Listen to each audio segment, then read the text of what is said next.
The surgeon's hands are steady until they aren't. One heartbeat, one stitch, and a strange snowflake pattern staring back at him from a little girl's open heart. He's seen it before, years ago. On someone he loved more than life. Where in the world are you watching this right now? Tell me in the comments, because what happens next will turn an ordinary surgery into a Christmas story about loss, love, and a miracle you'll never forget.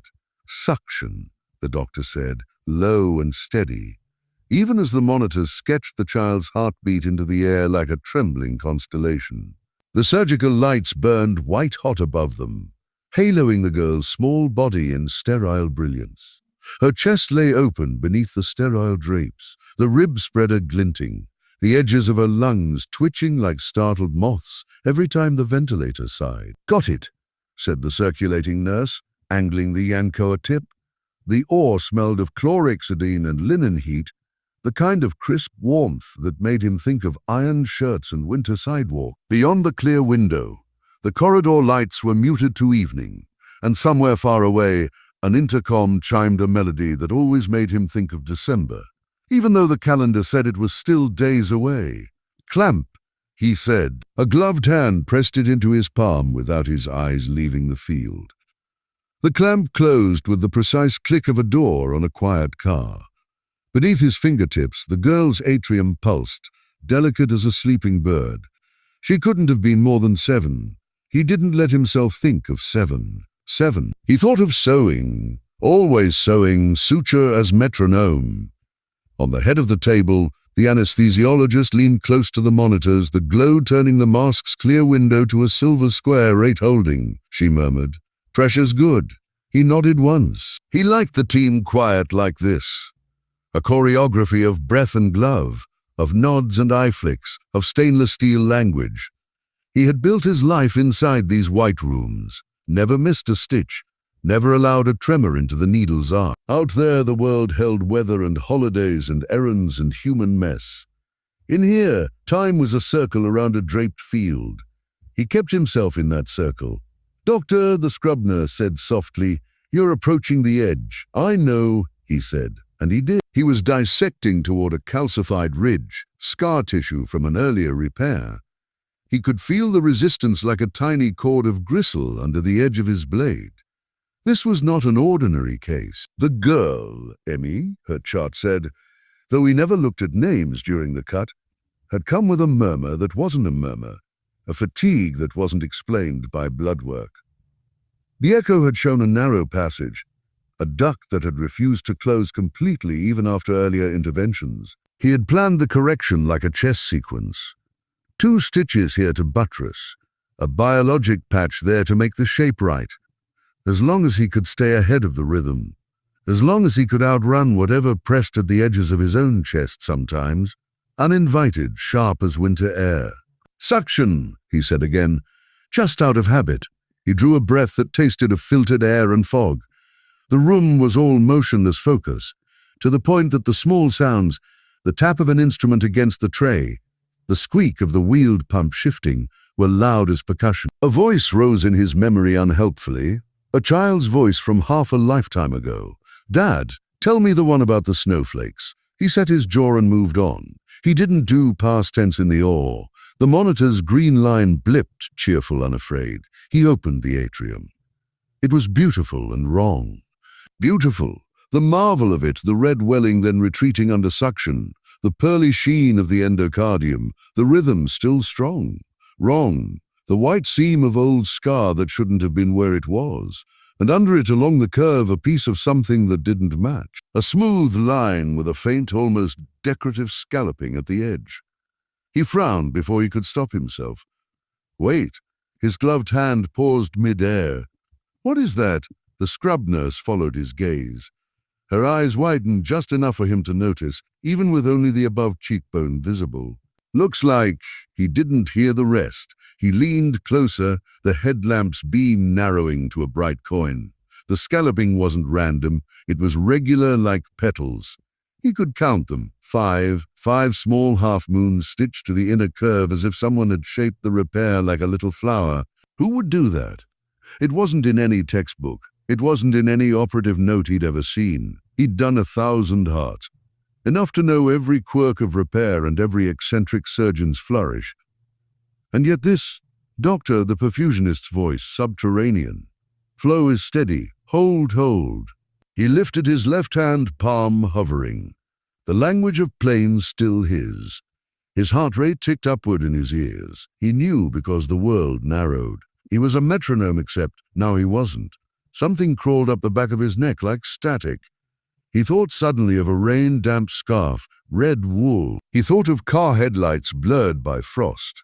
He thought of a tin snowflake ornament that had cut his thumb once, so sharp he'd bled into paper towels, while someone laughed. He pulled a threaded needle through, reflex and training reclaiming his body. Fix the path first. You can think after. The petals waited, patient. He sewed around them, building his patch like a careful winter roof. The monitors kept time. The anesthesiologist adjusted a dial. The scrub nurse breathed through her nose and thought she was quiet. It was only after he placed the reinforcing stitch, tightening it with the practiced roll of wrist, catching the suture at the exact right tension, that he saw peeking from beneath the scalloped edge a tiny flash of blue, not the suture thread. He didn't use blue this case. A thread embedded in the tissue itself, older than anything in the room. A thread the color of a sky on a crisp, thinnest cold day. He froze. The nurse saw it too. She inhaled, a small sound like a paper cut. Doctor? He did not move. The room waited on his stillness. The heart went on. Beep, beep, down the hall. An intercom crackled with a recorded carol. He could make out the 2 bars of, oh, come, Emmanuel, before the door seals swallowed it. He looked at the blue and the scallops and the way the scar curved to a familiar geometry that didn't belong to anyone else. His throat tightened as if someone had sewn a purse string stitch there. Clamp, he said, but it came out wrong, small, softer than it should have been. He felt every gaze on him, waiting for him to be who he always was. He reached in, the blue thread winking under his light. He watched his own hands from far away, watched them do the right thing for the child in front of him, and knew, somewhere too deep for words, that the right thing and the impossible thing were about to become the same thing. What do you see? The anesthesiologist asked, not unkindly. The doctor's eyes burned behind the loupe. His jaw tightened. A muscle twitched near his temple. Whatever he'd just seen, it wasn't in the textbooks, and it wasn't supposed to be here. The monitor let a sharp, unnatural tone. He looked down at the small, trembling heart, at the woman's voice in the consultation room he'd barely listened to an hour ago. We're counting on you, doctor, and felt the floor of his life shift as if the building had leaned. He saw it. The needle slipped a fraction in his fingers, the suture floating like a thin ribbon in winter wind. Doctor, the nurse said again, more urgent. He couldn't answer. He had already fallen through the trapdoor in the middle of the room. And then the monitor screamed. Epinephrine now, the anesthesiologist said, already moving, her eyes on the numbers as the perfusionist bumped flow, and the scrub nurse pressed the injection into the waiting port. The doctor didn't startle. He was inside the math by reflex, inside the protocol. He moved like rain into the groove the street had already made for it. He tightened one stitch, placed another, steadied the rhythm with his voice. We have her, he said, and though it was for the team, it was also for himself. The line steadied out of the scream, returned to its green measured rise. The sound, the steady beeping, felt louder than it had before, as if the entire room believed in it all over it. When they closed, hours later, the scrub nurse peeled her gloves off with a soft rubber thwack, leaving half-moon indentations on her wrists. The perfusionist took a long swallow from a paper cup and crumped it with a satisfied violence. The doctor signed the suture counts and walked into the anteroom, where someone had left a thermos of black coffee and a tray of cookies nestled in a paper napkin patterned with snowflakes. He reached for the thermos and then didn't. The gloves had come off. The room smelled faintly of cocoa now instead of blood and iodine. He stared at the cookies until the edges blurred. Dr. Hale. The charge nurse stood in the doorway, her badge glittering with a tiny string of lights.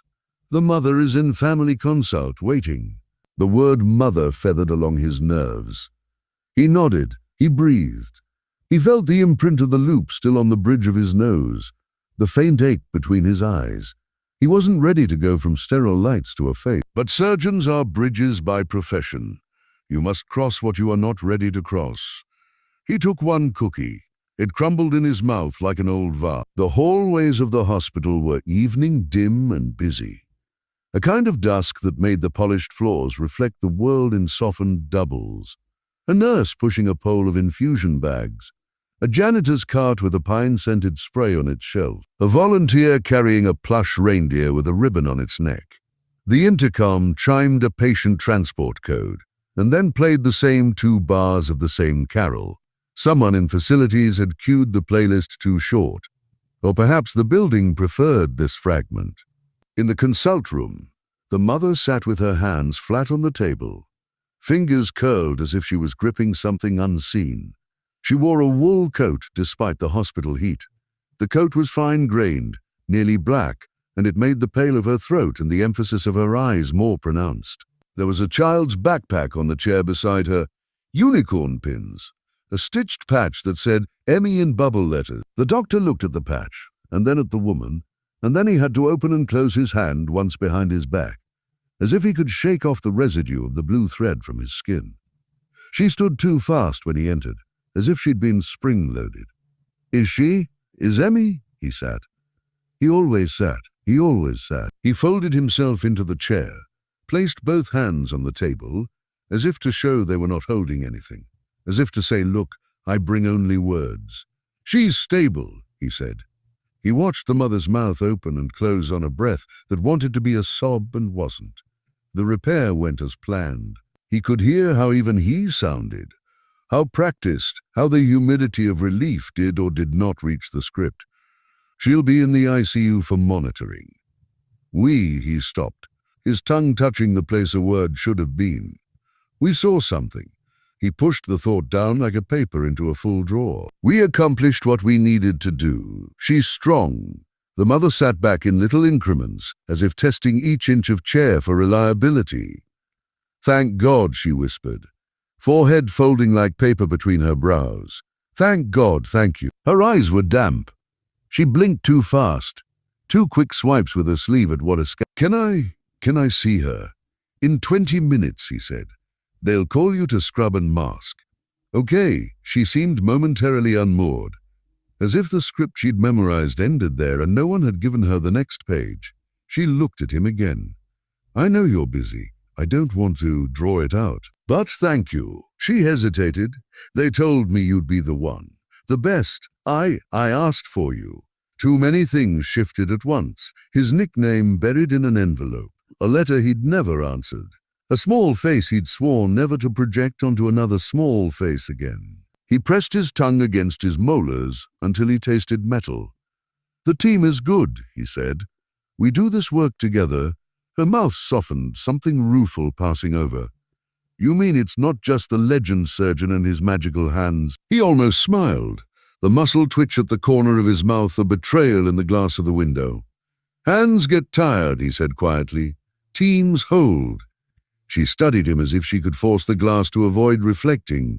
Do they, most days? He could feel her looking for the place the mask didn't cover. He wondered what she'd been told about him. That he'd stayed past midnight for a baby with a heart like lace. That he never took press questions. That he tasted holiday cookies and couldn't swallow. She straightened the unicorn pins on the backpack, not looking at him. Emmy likes snow, she said. A conversational scrap offered into the sterile air.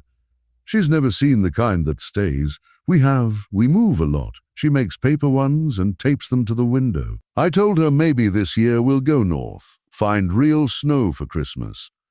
I didn't expect, she swallowed. I didn't expect ICU lights. You can tape paper ones on the ivy, said, and was immediately unsure why he had said that. He pictured scalloped edges. He pictured his own handwriting on a box labeled ornaments. He pictured a snow day that never came. The mother's eyes flicked to him as if she'd felt the place he'd gone. I will, she said. She'll like that. He nodded and stood because standing was a cue. and because staying was dangerous. 20 minutes, he said. His hand found the door handle. His body remembered how to leave. Doctor, she said it too quickly, as if she'd only just decided to try to catch him. He looked back. There was a fast brightness to her gaze now, an intentness that made the room feel angled. Did you see anything unusual? She asked, and tried to make the word casual.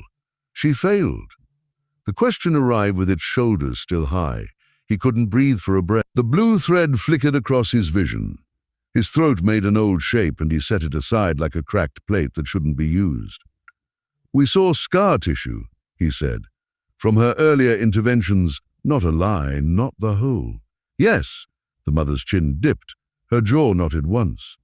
Right. He was halfway through the door when she said, "They told me you lost someone."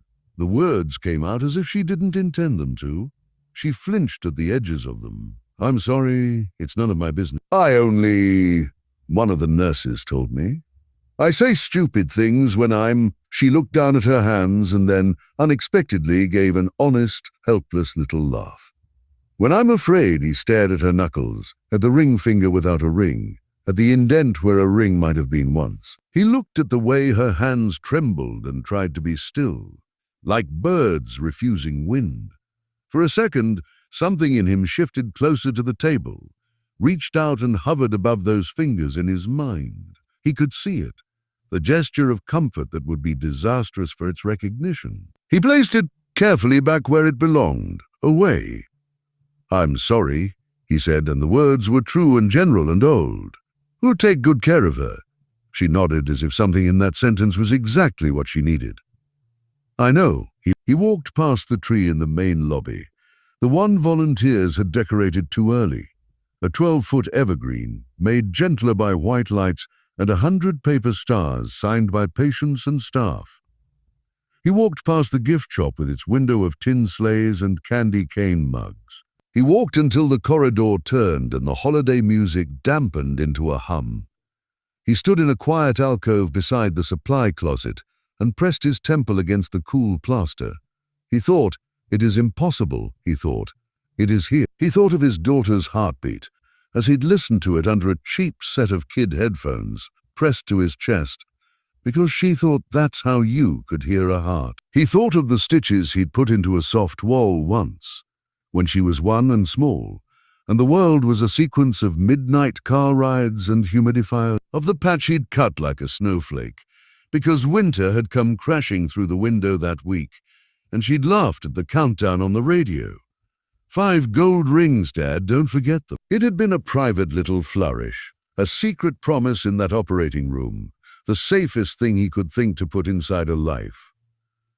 A father's ridiculous signature, camouflaged as geometry. No one had known. He'd never told the team. He had never told anyone that on a whim born of too little sleep and too much fear, he had scalloped the edge. After she died, after the ice storm and the skidding truck and the red scarf in a snowbank, he'd signed the consent for organ donation because yes, give everything, make any part of her carry on.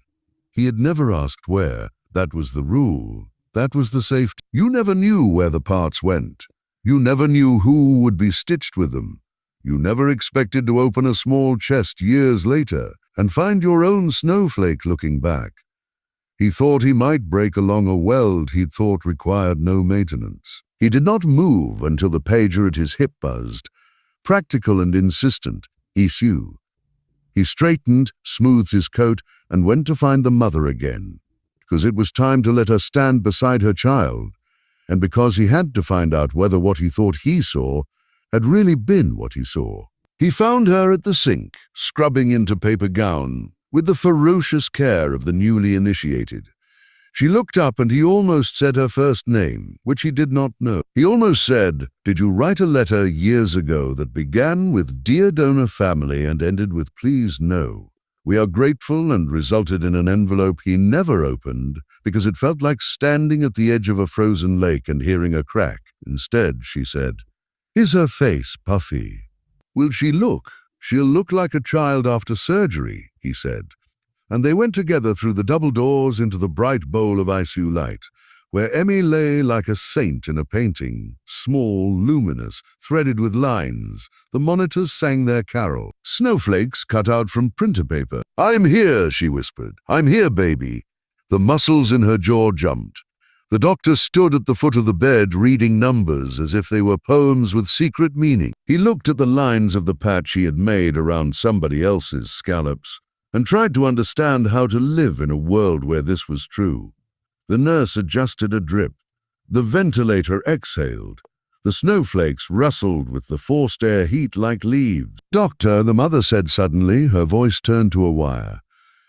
How long had she been like this before it got dangerous? The question had another layer. It was about time and guilt and the years of moving and the choices you make with too little. It was a question about what you are, standing in front of what you love when it is fragile. "Some things hide," he said. He surprised himself by stepping nearer, by letting the warmth at his edges reach her shoulder, the space above her knuckles, until they can't. She nodded without looking at him. "Yes." Down the hallway someone laughed, a big relieved sound, and the ICU answered by dimming itself half a measurement. He was about to step away when he saw the girl's fingers twitch, a small flutter like a moth against the glass. The mother felt it too. She leaned in, her hair slipping forward. "Emmy, can you—" The child's eyelids trembled. She made a sound around the tube, the shape of a word without voice. Her eyes opened a sliver and found her mother and then, briefly, the doctor, as if she recognized a shadow or a color. He froze again, rebuked by the rational part of himself. A child always looks at whomever is standing there. But the look felt strange. It felt like the flicker of a memory that wasn't hers. It felt like a winter sun through bare branches, thin, pure, impossible. Her gaze dropped to the snowflake on the wall, with the inadvertent heart cut into it. Her fingers twitched again, this time more surely, tapping twice against the sheet. The monitors held like a chorus. "Hi," the mother said, fighting for lightness. "You did so good. You did so good." The girl's gaze drifted back to the doctor, lingered and then slid away. He saw something small at her wrist and had a jolt so physical he stepped back. A charm bracelet, cheap and pretty. A tiny silver reindeer, an enamel mitten. A single snowflake. A snowflake with 5 little scallops. The room telescoped. The blue thread, the petals, the child's tiny, sure double tap against the sheet. He steadied himself at the foot of the bed. The mother was still speaking softly, telling a story about a cocoa stand they'd passed on the way in, promising something with whipped cream and a red straw when they went home. He was not part of that promise. He had no place in that story except that he had already entered it under anesthesia. He could leave. He could write the note, update the chart, make the rounds. He could file what he had seen in the folder called Improbable Coincidences and never open it again. He could be safe. "Doctor?" The mother's voice again, surprising him with that wire in it. He looked up. She had turned from the bed, her expression frank. "Did you ever get my letter?" He heard the word letter like a fist against a door.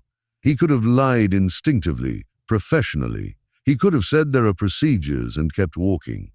But the blue thread was still stitched to his skin. "What letter?" he asked, though he knew, and maybe she knew he knew because she flinched. "I shouldn't have said. We were told to write." "And we did. I did. The coordinator said it would go through channels." She glanced back at the small face on the pillow, then at him. "It was years ago. At a different hospital." "How long ago?" he asked. And the words felt like he had leaned too far over the ice and heard that small crack starting. His tongue felt thick in his mouth. He watched his own hand lift, slightly, as if to measure air. The mother swallowed, 6.5 years. Her eyes were level and unblinking now. Her donor's family was local. It was winter. "I remember because I baked cookies for the nurses that week. Whole recipe. Snowballs, my grandmother called them. They get powdered sugar everywhere." She attempted a small smile, faltered. I thought if I sent a letter, maybe it would feel connected, not just anonymous. I don't know what I was thinking. People make rules to keep you safe, and then you try to get around them because you are drowning and you think knowing the name of the ship will save you." She exhaled. shaky. They said maybe I shouldn't send it. I sent it anyway. Then I waited a while and I sent another one. I don't know who read them. I only know they left my hands. He let his own hands settle at his sides as if he were releasing a weight. He could smell powdered sugar ghosting in the hospital air, ridiculous and specific. He saw the snowball cookies on the tray in the ore anteroom and almost laughed without humor. He saw his kitchen as it had been that winter, neat and small and too quiet, a tin of ornaments on the table and a scarf, red drying over a chair. He had never opened the letters. He had put them in a drawer he didn't open. He had told himself that was mercy. He had told himself that was the rule.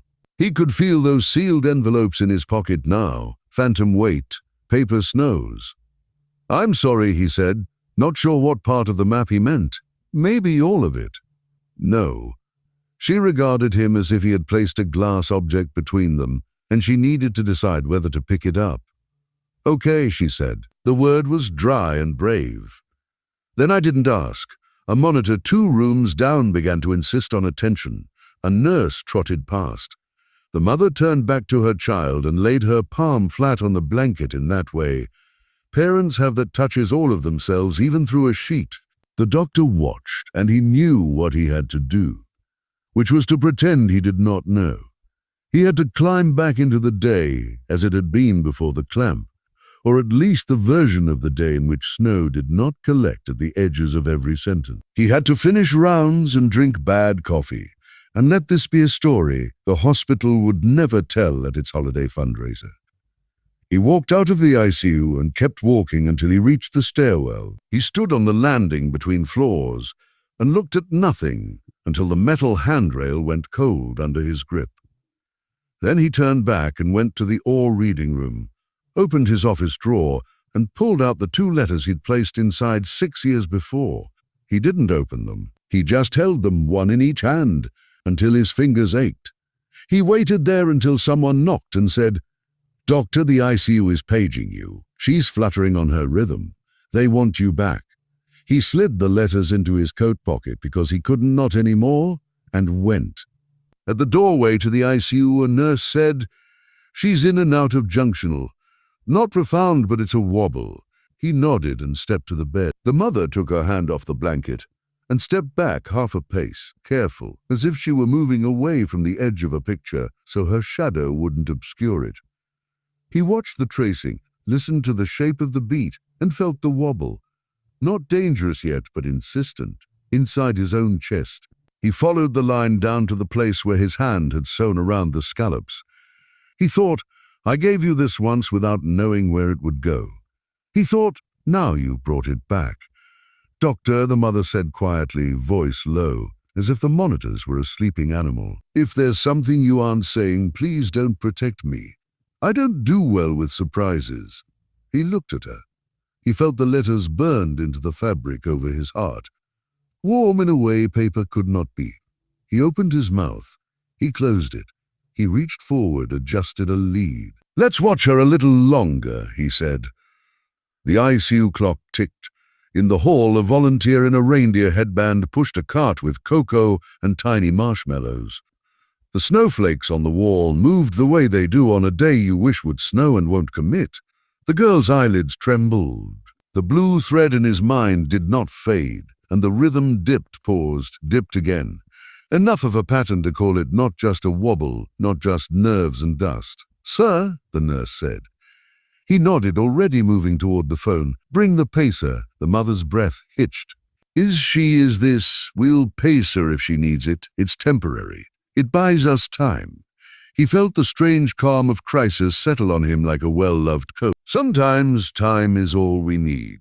He looked at the letters pressing through his shirt and thought, or it's a fuse. The ICU slowed around them, bright and careful. As they prepped the external pacing pads, the mother reached under the IV pole and adjusted one of the paper snowflakes that had slipped. She smoothed it with her forefinger, the way you would smooth a child's hair when you didn't want to wake her. The cutouts in the snowflake were ragged, uncertain, the kind of cuts made by small hands learning to turn scissors without stopping. There were 5 little scallops at the edge, 5, He counted them the way a person counts breaths in a small room. He had to say something. He had to not say anything. Before he chose, the girl's eyes opened again, quick and blue as a match flame, and she looked at him the way you look at a photograph when it reminds you of a smell. Her lips shaped something that might have been a word if there hadn't been a tube. He leaned in without thinking, because the body wants what it was designed for, and however much he had been designed to cut, he had also been designed to listen. "Do you?" the mother began. The girl blinked and tapped the sheet twice. Tap, tap. The exact rhythm of some old private signal. The exact rhythm of a game he used to play with a small hand curled in his. 2 taps meant go, 3 meant stop, 4 meant Dad, you're cheating. He had forgotten that he had taught that to anyone. He swayed on his feet as if the building had moved. The mother pressed her palm flat again. "Hey, baby," she whispered, her voice breaking cleanly. "We're right here." The pacing pads came in. The nurse's hands were sure. The doctor's palms remembered what to do. And somewhere in the silent space, between the slap of the first pad and the adjustment of the knob, the doctor realized that whatever he had seen in the awe and whatever flickered in this child's gestures were not separable accidents. They were a rope running through 2 shores. The knob turned.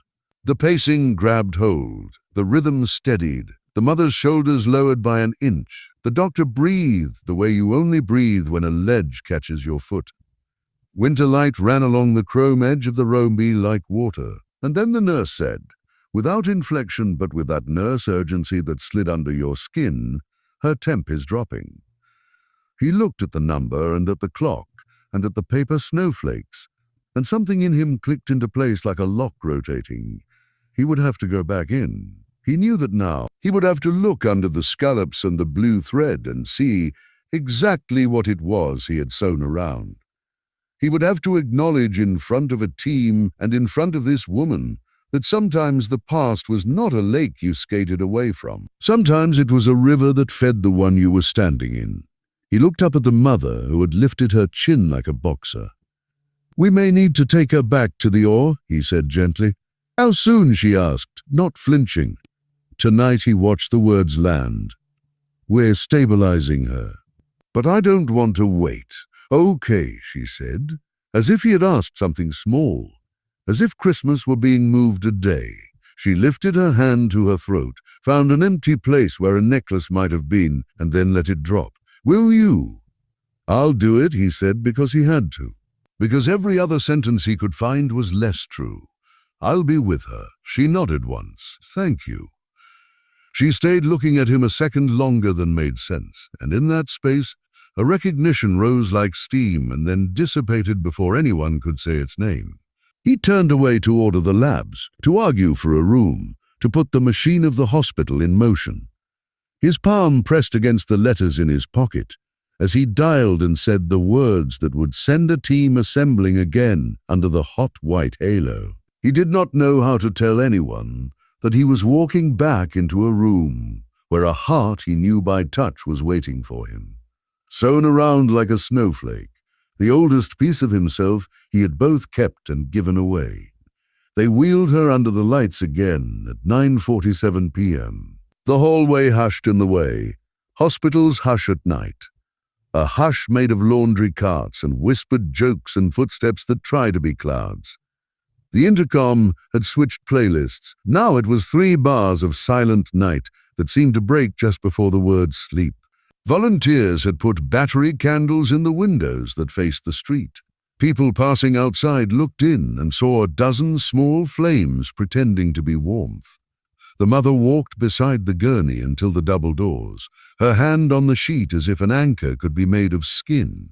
She wore her coat still. She had not eaten. Here, the nurse at the threshold said, offering a small paper cup, "Sip this, or I'll get scolded on your behalf."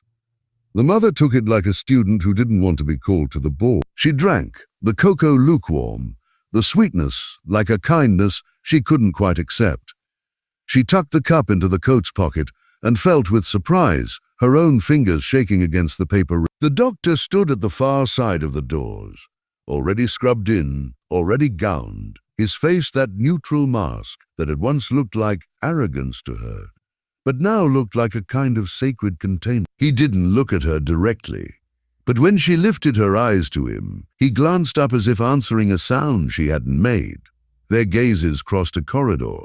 He gave the smallest nod, a single precise permission, as if to say, "You can leave your heart here again, it will not be alone." She watched the gurney shoulder through the last doorway like a ship disappearing into mist. She stood holding the paper cup until the doors didn't just swing, they settled. She stared at the sign that said authorized personnel only, and then at the smaller sign that someone had taped beneath it, a child's scrawl, "Santa stop here too." "Come on," the nurse said gently. "Let's put you in the quiet family room, so you don't have to hear every portable monitor in the hall going to their little beeping reunion." The quiet family room had 2 couches and a machine that made hot water sound like a sigh. It had a fake plant that had been dusted more carefully than most real plants are tended. It had a picture on the wall of a snowy field with a fence and a single red cardinal. It had a basket of crayons and coloring pages, as if the hospital knew you could be 5, sometimes no matter your age. The mother sat and placed both palms on her knees to steady them. She stared at the cardinal until its red felt like a bruise on her cornea. She did not pray. She had a complicated arrangement with prayer. She had a complicated arrangement with everything that had once owned her certainty. She had been a person who believed that if she loved hard enough, if she moved fast enough, if she did the right things, what she loved would be spared. She had been wrong. She had been taught that lesson in a winter accident that had rerouted her life. She had carried a sleeping child to an ambulance, and then to another, and then to a hospital, where a man with tired, steady hands had told her words that still lived like splinters in her throat. "You have choices," he had said. She had made them. Now she looked at the door and thought of a blue thread she had glimpsed once, years ago, somewhere that had not made sense then, and made too much sense now. She had not meant to ask the doctor about letter. She had not meant to recognize his profile as he leaned over the bed this morning, the way you recognize a song from a single drum fill. She had not meant to bring any of this with her into the room where her daughter lay. And yet here they were, everyone's secrets under the same lights. A volunteer knocked and brought a tray that looked like a child's dream of consolation. Crackers, cheese, and orange peeled into its own bowl, a cookie dusted with powdered sugar. "Eat," the volunteer said, kind and bossy. "My grandmother would haunt me if I let you starve 30 feet from a snack." The mother smiled because the volunteer asked for it without asking. "Thank you," she said. After the woman left, the mother picked up the snowball cookie and broke it absently, the powder letting go into the air like breath. Sugar fell onto her coat, her lap, the couch, everywhere as promised. She stared at the crumbs like omens. She brushed them off as if snow could be brushed off simply. Her phone buzzed with the kind of text you get when you don't tell people what is happening, because you can't articulate the math of debt. How much you owe kindness already. "Hey, everything okay? We're around if you need us." She typed back something that wasn't a lie and wasn't the truth. She turned the phone face down and thought about maps. In every map of her life, this hospital had been a marked place you avoided because it pulled your magnet needle off your preferred north. In every map of her memory, there was a night like this in a different building with poor lighting, where she had held a different cup and learned how a person hands you the worst thing and at the same time gives you directions toward a possible light. She closed her eyes and saw the doctor at that old night, except he hadn't been the one in the room then. He had been somewhere else inside the hospital, head bowed over a child that was his. She had learned that later, the way you learn gossip in a place where grief takes coffee breaks. She had heard the name whispered with reverence. Green Hale, the surgeon who didn't leave, the man you wanted in the room. Then she had watched him leave a committee meeting abruptly when his pager screamed, and someone had said, not a patient, his own. She had been the kind of person then who found out who to write to. She had written, in the awe, The doctor stood with his hands on the child's life. "We'll go through the atriotomy," he said, jaw set in the way that meant I am wiring myself to this. The scrub nurse looked at him like she did when he pushed himself too hard and saved someone anyway. The anesthesiologist looked like the ocean, steady, white-capped when needed. He cut where he had to. He didn't hesitate until he reached the place where the old repair made the curve, where the scallops made the snowflake. He felt the blue thread under his gloved fingertip, like a vein that was not part of this anatomy. He breathed in and out, and let a memory stand in the doorway of his mind, and then told it to leave, because this child did not care who he had been, or who he had buried. She cared about what he did with his hands now. He lifted the scalloped edge. Beneath it, there was a tiny ridge of something that should not have been there, like a seam in a dress when you buy it, and only later notice it has been altered. Not infection. Not graft rejection crust. A ridge with a single metallic glint, no bigger than a staple. He had used a microclip during that winter surgery on his daughter, a clip the color of the sky on days so cold the air rang. It had been unnecessary in strict surgical terms. He had used it to tuck the end of an experimental suture he had wanted to try. He had only ever used that microclip once, because it had been a curiosity. Because it had been unnecessary, because he had promised himself to be less a poet and more a carpenter after. His throat pulled tight. "Retract," he said quietly, and the nurse set the hooks. He leaned closer, under the lens, and saw it plain. The clip with the very slight nick on one side where he had slipped with a tool, and scolded himself under his breath while no one else noticed. A flaw he had not forgiven himself for that night, because to forgive yourself in those rooms felt like trying to smell summer through a mask. He looked at the nick, and what little he had left of denial dissolved. He did not allow his hands to flinch. He palpated gently. No endocarditis, no gross overgrowth. The wobble and the temperature drop weren't from infection. The seam had a secondary narrowing with growth. The angle of the patch had turned a corner it shouldn't have turned. It needed to be reshapen. It needed to be partly removed and partly replaced. A known problem, a solvable one. He felt the rare blessing descend, a terrifying truth with a fix. He could do something in the present tense that would alter the future. He could move the riverbed. "Patch," he said, 0.6. "We'll shape it around the old repair and leave the scallops intact." He heard his own voice and would later think sarcasm at the universe. Leave the scallops intact? What a sentence to say near Christmas. What a sentence to speak over an open heart that belonged to this child and to the arc of a story he had not authorized. They worked. The patch took to the line the patch fit. His hands moved to the rhythm of a song where the words mattered less than the beat. He heard an echo of a laugh. Not in the room, but from a kitchen where a little girl had once stood on a stool while powdered sugar made the air a storm and said, "Taste the weather, Dad." He stitched until thread was a kind of prayer, and the needle was an argument with the dark that he was winning, slow and certain. At last he tightened the last knot, trimmed it clean. "Warm her," he said. "Come up carefully." He counted backwards, not for anesthesia but for something else. The number of times a heart has to seize before it believes again. The monitors leaned into their anthem. The temperature rose a tenth, then another. "Looks good," said the anesthesiologist. Quiet joy like a hand on the shoulder. The scrub nurse looked at him when she thought he wasn't looking. He saw the tiny question in her brows. "Are you breathing?" He let his eyes tell her. Now, he felt the relief move through him like a tide changing.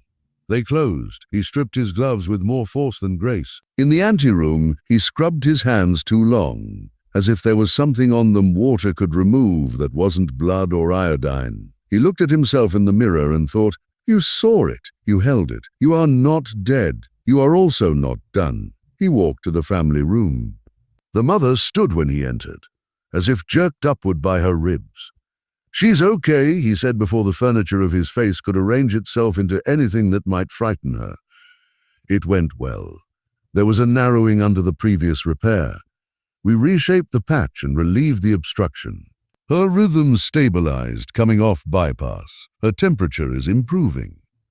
Okay, she said, relief walking through her like a person you've been waiting for appearing at the end of a long hall.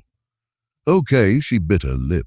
Her lower lip trembled despite the control she kept on the rest of her. She exhaled a noise that was a laugh if laughter were made of torn cloth. Thank you.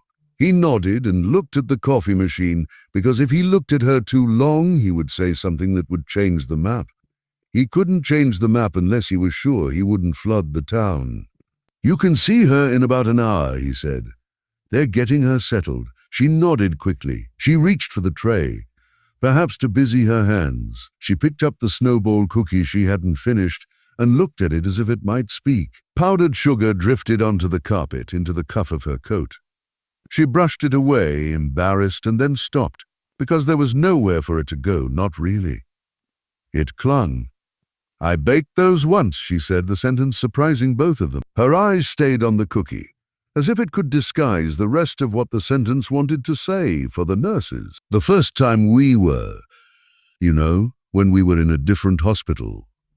I stood in my sister's kitchen and baked because the rest of the house was too quiet. And if my hands were busy, I could live.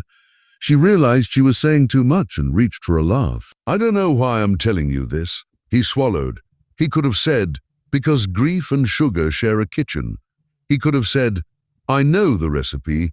He could have said, I never ate mine. He said, it's okay to talk while you wait. She nodded and then, as if the conversation had afforded her the small dignity to choose another route, she lifted her gaze to his.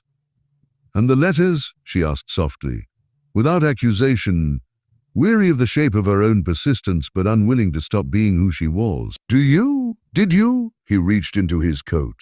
He did not know what the decision was until his fingers closed on the paper. He pulled out the two envelopes, both yellowed at the edges the way paper ghosts into tea. He set them on the table between them. One was unopened. One had been slit and then resealed. He remembered that night before he sealed it. A weaker version of himself had made an incision, peered in, and then undone the act. His name was not on them. The front said to the family who gave us anything. The mother did not touch them. She looked at them as if they were photographs, in a museum exhibit of a life she had walked through without knowing it would be curated later. You kept them, she said. Not a question. Something like relief and something like sorrow elbowed each other in the sentence. I did, he said. He wanted to say, because they weighed what I could lift and what I could not. He wanted to say, because I could not throw away what another person had written about my child, even if I could not yet survive reading. He wanted to say, because every time December came, I opened the drawer and then closed it. He said, I wasn't ready. Are you? She asked. And it wasn't fair and it was necessary. He looked to the door to the hallway, which stood partly open, letting in the indistinct soundtrack of hospital nights. He looked at the envelopes. He looked at her. He said, not entirely. She nodded once. Me neither. She reached out then and took one of the envelopes and held it like a small bird. She did not open it. She turned it over. He could see the place where the flap had been sealed with a sticker shaped like a snowflake. A quiet fell between them that was not empty. It was a quiet in which you could hear the building breathe. The nurse came and said, she's back in. You can see her. The mother stood, the envelope still in her hand. The doctor stepped aside, and as she passed him, her coat brushed his sleeve.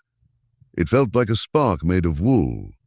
In the ICU, the girl's cheeks were less pale. The snowflakes on the wall shifted as if nodding. The mother touched the girl's hair and began to hum the softest possible melody to fit in a room full of machines, something between a lullaby and a carol, the kind you sing while driving when the back seat has fallen asleep and you want to keep the car gentle.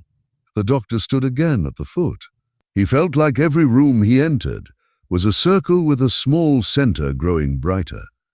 He studied the lines, the numbers, the way the new patch's effect was already rescued in the ground. He looked up and found the mother watching him between verses, her mouth barely moving, her eyes full in a way that didn't demand anyone do anything about it. He looked back down, because if he looked too long, he would say the thing. He wanted to say the thing. He wanted to tell the truth, the way a person wants to put down a heavy box. He waited instead. He let the truth stand behind his teeth, like a traveler at a station waiting for the right train. At 2 a.m., the ICU dimmed itself further. A nurse hung a paper wreath by the staff desk. A janitor hummed "Deck the Halls" while mopping, and the melody wandered as if the halls were long. The mother dozed, chin tucked, hand still on the sheet. The doctor sat in a chair in the corner and tried once to open the envelope and could not. He put it back in his pocket like surrender. He closed his eyes and saw the clip with the nick and the scallops. He opened his eyes and saw the girl's fingers move in sleep. Tap, tap. He could not see it anymore. He tried to find a version of himself that could carry this into morning. He failed. He had to become someone else. He had to become himself, older. Just before dawn, when the sky outside the ICU windows was thinking about being a color again, the girl stirred, careful, as if she didn't want to step on something fragile inside her. She opened her eyes and looked at the snowflakes, and then at her mother, and then at the doctor in the corner. Her gaze was clear. It was stubbornly alive. He stood and went to the bed because he was trained to go when called without words. She moved her hand an inch. He took it gently, to steady an IV, and also to steady himself. Her fingers were small and warm. She tapped, soft as the brush of a bird's wing against a pane. Tap, tap. He almost said, "I know." He almost said, "I remember." He almost said a name he had not spoken inside a hospital in 6 years. He said, as if named by a stranger, "Hi, Emmy." She looked at him with that funny seriousness children have when they decide if they will trust a magic trick. Then her eyes slid toward the wall, to the frowning snowflake with the accidental heart. She made a tiny sound around the tube that could have been approval. Her mother's voice, sleep bird. She likes that one the best. He nodded, "Me too." He leaned down, adjusted a line, and thought. Today, he would tell them today. He would walk into this morning and let the past make a sentence with the present. He would try to do it in a way that did not tear. He would explain what he had seen and what it meant, and what it did not mean, and why it was terrible, and why it was holy. He would become the kind of person who could have opened the letter. He closed his eyes for the time it takes to inhale. When he opened them, the monitor softly, almost politely objected. The line hiccuped. The nurse turned. The mother sat up. The doctor's hand tightened around the child's. Careful and controlled, the line hiccuped again. The lumen pressure dropped a hair. The oxygen saturation blinked down from perfection. The room felt smaller. He looked at the patch line in his mind, at the seam he had left because of the scallops, at the thinness of a winter day's light. "Let's get an echo," he said, already moving toward the bedside machine. The mother watched the gel spread like frost on the child's skin. The probe moved like a small boat made of plastic. The screen made gray into a landscape. Ridges, valleys, furious little rivers. The doctor's face was another screen. The mother watched his expression because she could not read the gray. He leaned closer. His jaw tightened. He made a small sound. Not fear, not relief. Work. He was back in Mathland. He was back in his field. "What?" the mother whispered, tragically polite. "Small effusion," he said. "Not catastrophe," he breathed. He measured. "We'll watch. Drain at the bedside if it accumulates." The mother closed her eyes and opened them as if she had glitched. "Okay." The doctor wiped the gel and looked at the small one. He thought of rivers and snowmelt and dams. He thought of telling and not telling. He thought of how the story would end if he didn't say it, and how it would end if he did. He thought of the way things fall into the right place, sometimes only if you stop trying to make them.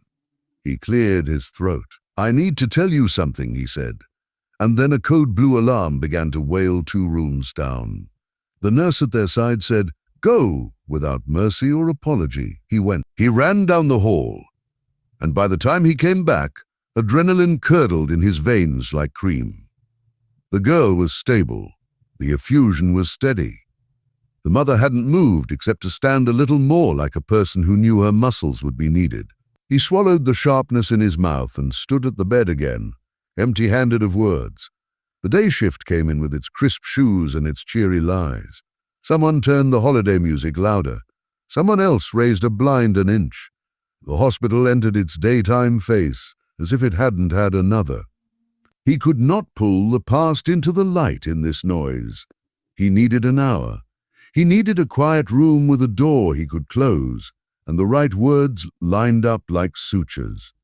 He needed to not be interrupted by the hospital's endless call to be useful.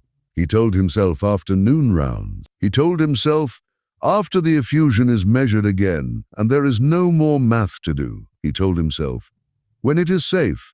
The paper snowflakes on the wall trembled in the vent's breath and looked for a second in the angle of the light, like something else entirely.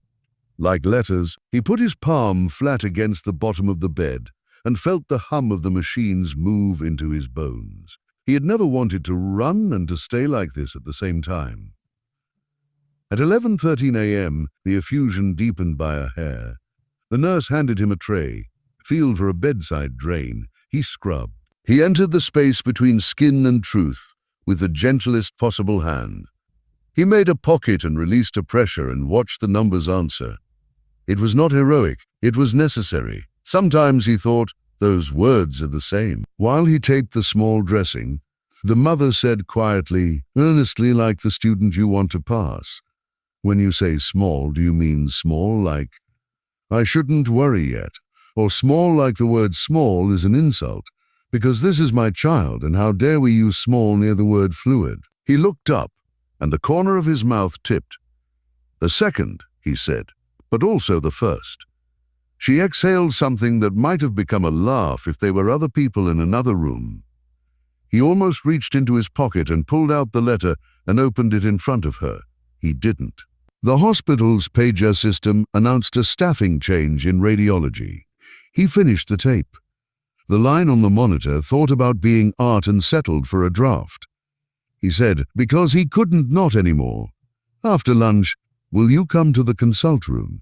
There's something I need to tell you, and to ask. Her eyes sharpened into something like a point. Is she? She's okay right now, he said, and he knew that right now was the only truth anyone in a hospital had any business promising. It's not about danger, he paused. He knew how to say this part only by not looking at the snowflakes. It's about before. She held his gaze as if her hands had moved to her eyes inside her skull and were holding them still. Okay, she said. I'll be there. He nodded and left the room, because if he stayed 5 more seconds, he would either say it too fast or swallow it again. He walked down the hall, past the nurses arranging their paper wreaths, and the volunteers wrapping donated toys. He wanted to pick up any toy and toss it softly from hand to hand until the air became something he could hold. He walked past the window and saw that outside, at last, soft flakes had begun. Not enough to accumulate, the kind of snow that writes a sentence and erases it. He put his hand in his pocket and felt the corner of the envelope. He slid it out. He walked into the stairwell and opened it with a careful thumb. The first words were scribbled hard, ink-denting paper like footsteps in thin snow. Dear family, I don't know if this is allowed. I don't know if it will reach you. I only know that when I try to sleep, my child's heart is talking to me and telling me to say thank you to the people who gave it back. He read that sentence 3 times. He felt something inside him kneel. He read the rest of the letter, standing there with his shoulder against the cold wall. And the hospital moved under and around him like a ship in weather. He read the second letter too, his eyes catching on small things. The way she had spelled the sound of a child's laugh. The description of a day in early spring when a kid runs and doesn't cough. The apology to strangers for the powdered sugar she'd undoubtedly tracked into their mailbox like a visiting storm. He folded the letters and slid them back into his pocket and stood for one more breath with his head against the wall. He thought, good. He thought, terrible. He thought, there is no version of the future in which I will not tell her. He returned to the ICU. The mother looked up. He knew she saw that something had shifted in his face because she stood without knowing why. Consult room? He asked. He glanced at her child, at the monitors, at the nurse, who nodded in the way that nurses do when they will keep a hearth going, while your whole street goes dark. 5 minutes, the mother told the nurse, voice hoarse with sleep and snow. The nurse waved her away with a smile that meant 5, 15, 50, whatever you need. They walked down the hall side by side. He felt he should have held the door to the consult room open with a different kind of respect, as if entering a chapel. He closed the door behind them and rested his hand on it for a second because he could. He turned to face her. He felt like a person about to slide a small, shining thing across a table and change the way a conversation could ever be had again. He opened his mouth. A phone buzzed loudly in the quiet. An unknown number, a local exchange. She stared at it as if it were a trick. "Sorry," she said, flustered, silencing it. "It's nothing," he nodded. He swallowed. He lifted the letter a little so that the snowflake sticker caught the light. He began. "When I was in the OR, I saw something that..." The intercom upstairs startled the building with a code orange for a spill. Someone dropped a tray in the hall.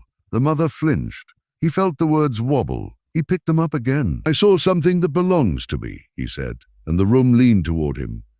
For a second, she thought he meant her. The thought arrived lightning quick and uninvited, ran its electric finger down her spine, and vanished. Then the other meaning, worse, heavier, impossible, flared. He gripped the back of the chair without sitting. "What do you mean?" Her voice was small, a hand cupped around a match. He held up the letter. He did not yet step closer. "6 years ago, I lost my daughter," he said, and the sentence hung between them like an icicle that had been waiting to fall for the exact right noise. "We donated her organs." The mother's fingers tightened on the chair until the wood protested. Snow outside the window decided to stick. A decision you could see being made in real time on the blacktop. She had prepared herself for many kinds of truth. She had not written a script for this. "I don't know where anything went," he continued. "That's how it works. That's how it's supposed to work. But in today's surgery on your daughter, I found a repair inside a heart that I had done once before." He chose each word the way you choose a foothold on a cliff face. The wrong one and you fall, not the transplant itself. A small repair I had made for my child years earlier. A patch with a specific shape, a detail no one else would have known. He swallowed. He did not say snowflake. It felt too on the nose, too sentimental, too private. He watched her mouth open and close, a fish in air. I recognized it. A microclip. I recognized my own mistake. He almost smiled at that. A terrible, holy smile. I knew it the way you would know your own handwriting on a grocery list in a stranger's pocket. She stared at him, at the letters, at the hand that held them. He let her gaze slip past his shoulder to the cardinal on the wall. She looked back. "You're saying she stopped. You're saying her heart." Her throat closed around the phrase, panicked by the fact of it. "I am saying," he said, steady and very quiet now, eyes on her like a bridge building itself with beams of patience, "that the heart beating in your daughter's chest is the one that was once in my daughter's." She made a sound she did not understand until later, the kind of sound you make when winter locks your car doors and you pull anyway. She had thought of this possibility years ago, and then disciplined herself to burn it. She had told herself, "You do not get to know, you do not get to claim, you do not get to possess." She had told herself that to keep from drowning in some sweet, poisonous river of magical thinking.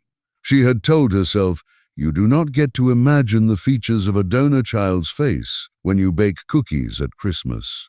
And then she had done it anyway, because she was human. She had pictured dark hair, a dimple, a red scarf on a day when a warning should have been heeded. She had written 2 letters, and then had written one more and never sent it. She had put it in a box with a snowflake sticker, and told herself she would learn to live with ghosts who did not write back. Now the ghost was a man in front of her who held her old words in his living hand. She felt like kneeling as well. She did not kneel. "Is that allowed?" She said, "Absurd and inevitable." "No," he said. A wryness came and went like winter sunlight. "Which means I am telling you something that will stay in this room. Why it was an accusation and a plea. Her eyes were salt and fire, because I think you already knew. He looked at her coat, at her voice, at something in the way she had looked at him at 3 a.m. And because I opened your letters in a stairwell 10 minutes ago and knew I could not go back to the version of myself who didn't know your handwriting, he waited a beat. Because she is okay right now, and I can tell you in this minute, and I am selfish enough to want to be part of this story with any name other than tragedy. Her palm went to her chest as if something inside had jumped. I didn't know for sure. She blinked hard. A tear broke free and made a cool path to her jaw. She didn't wipe it. I wondered the first time I saw you in the hallway years ago, the week we were waiting for a call. The coordinator said the donor had been local. Someone in the cafeteria said, a child in a car accident. I saw you walk past with your head down and your hands. She swallowed. Your hands looked empty, and the way the nurses said your name, the way people moved out of your way without looking up. I had this thought I wouldn't say out loud, that grief has a gravity. I felt myself lean, and then I fought it. She laughed, a small, bright shard of something like self-mockery. If you had wanted me to know, I knew you'd let me. If you had wanted me to know, I knew you'd let me. If you had turned toward me in that hallway, even once, I would have walked toward you. He looked down, jaw flexing. I didn't know how. Me neither, she said, and the words dropped delicate and heavy between them. Silence stood with them in the little room. The heating vent sighed. Outside the window the snow committed, thickening its handwriting across the parking lot. He set the letters on the table as if placing a fragile instrument there. I won't contact you outside this building. I won't intrude. This stays yours, he faltered then, and hers. Only she nodded slow. The tendons of her throat shifted like cables. I don't want the story. I only want the truth we can carry. He lifted a hand, halted it before it became touch. I think she already carries more than we thought. The intercom, as if embarrassed to be itself in such a moment, issued a soft, practical tone. Dr. Hale to ICU. They both straightened, muscle memory of crisis making them taller. He reached for the door, she reached for her coat, and just as his fingers closed on the handle, just as the winter air outside that room found the hair on their wrists and lifted it, a voice from the hall, breathless, urgent, arrived with the same 3 words that had rearranged his life twice already. She's awake. He opened the door. They stepped into ICU together. Emmy lay higher in the bed now, ventilator gone, oxygen prongs soft at her nose. The paper snowflakes above her quivered like they were trying not to cheer. She asked for her mum, the nurse said, then looked at him and pointed at the mother caught her daughter's hand. Hey, Snowbug, she whispered. Emmy's gaze drifted to the doctor, winter blue eyes watching him like she was counting something. Hi, he said. You did beautiful work. Did I? She rasped. You can breathe all you want, he said, half smiling. She tapped twice against her mother's hand. The doctor pulled a chair closer. 2 taps mean go, he murmured. Emmy pointed at a snowflake on the wall, 5 uneven scallops, a crooked heart. That one, she said. That one, he echoed. The mother's eyes found his. You said you had something to tell me. He looked at the child, then at her. In surgery, I found a repair I'd made once before. On my daughter, years ago. I knew it from a detail no one else would. He paused. The heart in your daughter's chest was once hers. The mother froze, breath hitching. Emmy simply placed their joined hands over her chest and tapped twice again. The mother whispered, Thank you. He shook his head. Thank you for what you saved. They stayed that way, the 3 of them, until the building's hum returned. He left a tiny scrap of blue suture on the tray. From her, he said quietly. The mother touched it. We'll keep it with the snowflakes. Later, they hung paper stars on the hospital's big tree. His reading for Clara, who taught me to say yes. Hers reading for the family who loved first. They placed them close, unspoken. Back in the room, Emmy slept, hand on the snowflake. The monitors kept their steady constellation. Snow thickened outside. The space in his office drawer where her letters had been felt like room, not loss. The mother met his eyes over the rail and tipped her chin. Here we are. He adjusted the paper snowflake until it sat level. Go, he whispered to the rhythm, and it did.